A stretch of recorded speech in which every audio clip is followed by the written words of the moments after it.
Thank you, Mr Speaker. My question is to the Prime Minister. Prime Minister, the Coalition has ruled out paying compensation to other nations for the effects of climate change. Will the Albanese government also rule out signing Australia up to compensating other countries as part of the deal being negotiated at COP27 in Egypt? Member for Hunter. The Minister for Climate Change. I'll give the call to the Prime Minister. Order. Members on my left, the question has been asked in silence. Order. The Minister for Cyber Security. The member for Moreton. The Prime Minister will be heard in silence. And I give the call to the Prime Minister. Thanks very much, Mr Speaker. One of the things I won't do is, in front of a boom mic, make a joke about our island neighbours stranded. That's one of the things that I won't do. I won't do that. And I won't do that because I want to build good relations with our Pacific neighbours.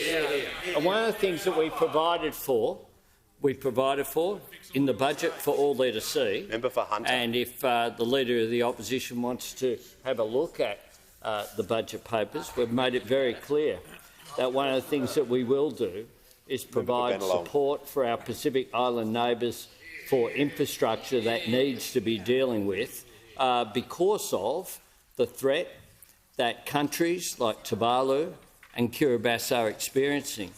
One of the things that we saw during the election campaign, Mr Speaker, was the Solomon Islands and was front and centre of the campaign. The fact that Australia, unfortunately, has stepped back and other nations with the strategic competition that's occurring in our region have stepped in.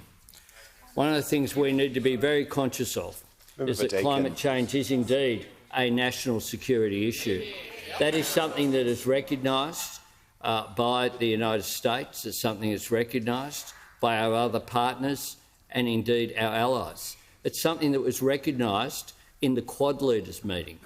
The first thing I did as Prime Minister was get on a plane and visit Tokyo to meet with Prime Minister Modi, Prime Minister Kishida and President Biden.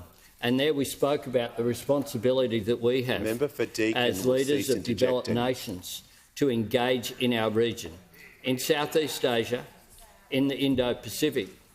So what we won't be doing, Mr Speaker, is trying to score a cheap domestic political point and at the same time— Order. Members on my left. And at the same time actually set back our international relations. So you can't say you care about strategic competition in the region whilst you continue with this sort of position.